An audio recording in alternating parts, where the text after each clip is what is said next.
This morning, Google had their big GDC presentation that has been very hyped up, and it turns out it's more or less exactly what a lot of people theorized, though it certainly goes quite a few steps further. So if you guys haven't been paying attention to any of this news whatsoever, Google has been hinting a lot at something they were doing gaming related, and it turns out it's their own approach to cloud gaming. This is something that we've talked a few times about in the past, but always within the confines of, oh, Microsoft might be working on this, or here's ways that PlayStation has messed with the idea. But here, this is something entirely new that's going a lot bigger picture. So the basic idea is that instead of Google making any kind of hardware of their own, like some kind of system, they instead are making this platform called Stadia. And the way Stadia works is you're playing games remotely connected to a server using a controller that connects directly to it rather than any kind of device, and you can freely move about using it on different platforms, whether that's on a television, on your computer, on a laptop, even on your phone. And the pitch, the hope that Google has, is that this is going to give you this very easy, accessible experience where you could just simply click on a link to start up a game,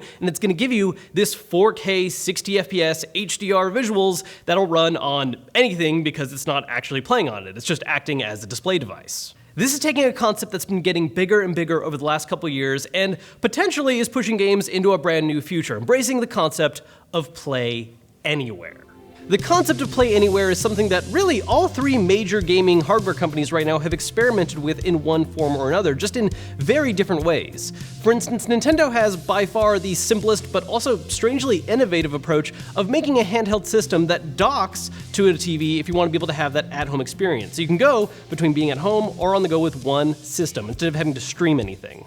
PlayStation, on the other hand, kind of moves into the territory of streaming stuff, but it's still very focused on using their hardware. Initially, you could do things like use a PS Vita to play PlayStation 4 games on the go, streaming from your system. Now they've opened it up a little more, and you can use it with iOS devices. They've also messed with cloud gaming to an extent, but again, it's still focused on using their services by using PlayStation Now to play PlayStation games on your PS4 or on a computer. Now, Microsoft has messed the least with this concept so far, but they actually have one of the ideas in the works right now that's closest to Stadia, which is Xcloud. And they even did a recent example of this by showing playing Forza Horizon 4 on an Android phone, not by the phone actually running the game, but instead playing it from one of their servers. It's honestly the thing that Microsoft is very heavily trying to gear their own system towards. I think there's still a goal on their part of still releasing their own new Xbox, but also offer Xbox as a service outside of that, so if you want to play game streaming on, say, a computer or a phone, that option's there, but if you'd rather use their own console, you can do that too. What if everybody in the world could play Halo? What if everybody in the world could play Red Dead Redemption? Everybody in the world could play the games.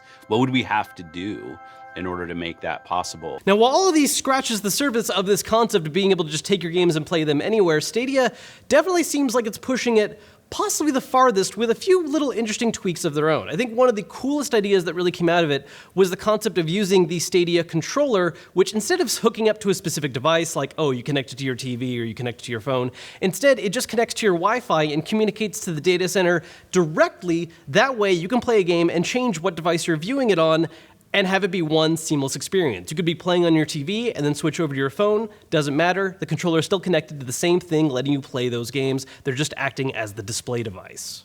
And again, this is a concept that has been explored before. It's just that the technology is getting better and better that hopefully it's going to end up working really, really well. There's been examples in the past like OnLive and again with PlayStation Now where, yeah, people could stream games, but it wasn't always the smoothest or nicest experience, and even if it was working nice and smoothly, you weren't necessarily getting the best of visuals. According to Google, however, Stadia is supposedly going to be offering some pretty intense gaming experiences on all these different devices. One specific example they gave is that the upcoming Doom Eternal will be a part of Stadia, and that if you play using it, you're going to experience 4K 60 frames with HDR in a seamless experience, which is a pretty insane goal to announce for something that's supposedly coming out later this year.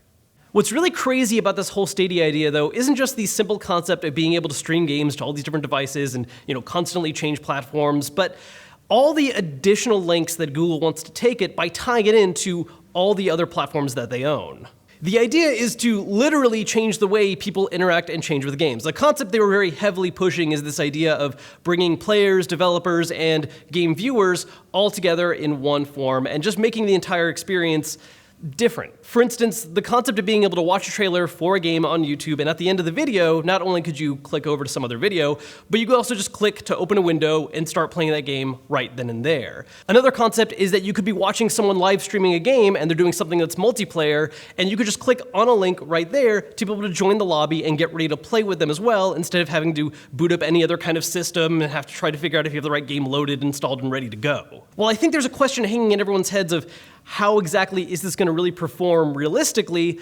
You can't deny that there is a very, very exciting future mapped out here. I think a very important debate to have is not whether or not this is something that will work, but instead when it will work. Because honestly, I do think this is the inevitable future that games are going to reach. I mean, just look at all the other media that we have right now. Television, movies, music, all of it is no longer tied to any kind of specific hardware. Sure, you might have a specific experience you want to do, like see a movie in a theater, but if you want to watch that on your phone, on the TV at home, on a tablet, all that stuff is easily accessible, and it just makes sense that games are going to go that direction as well. And if there's any company that can pull this off to actually make this happen and has the infrastructure for it, it's Google. Now, is it something that's going to be awesome when it releases supposedly later this year? I don't know.